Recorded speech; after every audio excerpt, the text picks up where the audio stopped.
Kita ini sudahlah, kita bahas sedikit ya. Di dunia ini ada sistem Allah dan sistemnya setan, cuma dua saja ya. Perhatikan baik-baik, aturan Allah, aturan setan. Karena semua aturan Allah ini ditandingi oleh setan, karena iblis sudah bersumpah, fabi izzatika la ughwiyannahum ajmain illa ibadaka minhumul mukhlasin.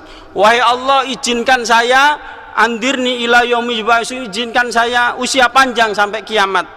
Jadi rajanya setan yang namanya iblis atau Azazil itu tidak mati-mati sampai kiamat. Minta izin pada Allah, ya Allah izinkan saya akan menjerumuskan anak turunnya Adam ini, kecuali hambamu yang ikhlas, yang beramal ya sesuai tuntunan, hanya mengharap ridha Allah, itu yang tidak mempan, kebal terhadap godaan setan, iblis dan para tentaranya.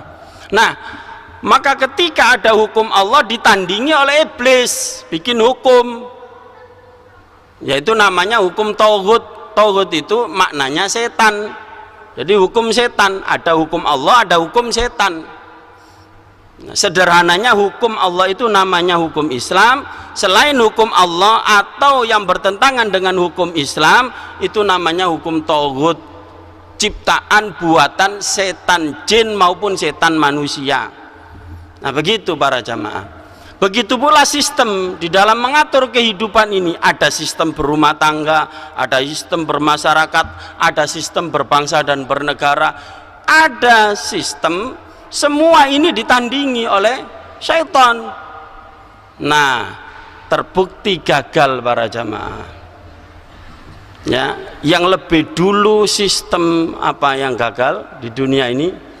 Sistem komunis. Gagal untuk mensejahterakan masyarakatnya atau rakyatnya ya, dengan perestorikanya Gorbachev. Jadi hancurnya komunis, blok Uni Soviet itu bukan oleh syekh, bukan oleh kiai, bukan oleh orang komunis sendiri. Gorbachev hancur. Nah, komunis jatuh. Dan sekarang yang mulai diambang kehancuran, yaitu sistem yang dipakai oleh Amerika, yaitu sistem demokrasi. Di antara sistem demokrasi itu ajarannya adalah apa? Demos dan Kratos. Namanya ada Demos dan Kratos dari ajaran Yunani kuno. Jadi filsafat hasil pemikiran manusia mau ditandingkan dengan wahyu Allah tidak cocok. Ibarat tanding gitu, siapa yang kemarin ngalahkan itu gulat itu siapa namanya Pak? Habib musuh preman pasar, ya tidak cocok. Ya, hukum Allah ditandingkan dengan hukum buatan manusia, wahyu ditandingkan hasil pikiran manusia, yang oleh Allah pun disebut manusia itu doluman jahula, wis dolim bodoh maneh. Itu kan sudah nemen itu. Allah itu kalau mengatakan manusia yang tidak mau kembali kepada wahyu, tidak mau dibimbing dengan wahyu, itu doluman jahula. Ya, begitu para jamaah. Nah, demokrasi itu yaitu demos dan kratos ya, kekuasaan di tangan rakyat kan gitu ya. Yang berkuasa itu rakyat, yang menentukan wolak-waliknya zaman, yang menentukan siapa yang memimpin, yang menginginkan warna ini dan itu, sistem negaranya kayak apa, apakah sistem kesatuan, apakah republik, apakah ini dan itu rakyat. Maka demokrasi ini menuhankan rakyat, karena yang berkuasa rakyat. Di dalam Islam yang berkuasa siapa Pak? Allah.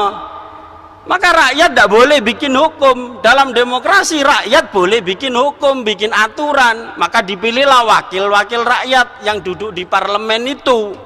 Di dalam Islam orang itu tidak boleh bikin aturan, menjalankan aturan. Aturannya sudah ada, hukumnya sudah ada. Tuh, terus gimana? untuk mengimplementasikan, apakah kita tidak perlu musyawarah? Boleh ya, untuk hal-hal teknis boleh kita bikin aturan hal-hal teknis, sumbernya dari Quran dan Sunnah. Nah begitu para jamaah. Nah itu satu catatan. Kemudian yang kedua, demokrasi ini semua orang boleh memilih pemimpin. Dan maaf, saya yang sekolah sampai S2 ini sungguh sangat tersinggung kalau suara saya milih si fulan gitu ya, nyoblos ya, itu dinilai 1 sama dengan suaranya orang yang tidak pernah sekolah sama sekali ya, orang yang bodoh, bahkan sekarang ini orang gila pun mau diberi hak untuk milih. Ini kan ya sing gendeng iki sapa? Sing wong gendeng iku apa sing ngongkon milih iku? Ini saya buka open mindednya panjenengan semua supaya tahu hakikat demokrasi itu apa, biar tidak ikut-ikutan. Dan itu dipaksakan oleh superpower dunia, Yahudi, Amerika, di seluruh dunia, termasuk di negeri kita. Dan itu sistem gagal. Amerika itu diambang kebangkrutan karena menerapkan demokrasi. Nah, para jamaah yang dirahmati oleh Allah, mudah-mudahan negeri kita ini segera oleh Allah diganti, tidak hanya pemimpinnya tetapi juga sistemnya sesuai dengan syariat Allah. Ini para jamaah. Jadi kembali lagi ya,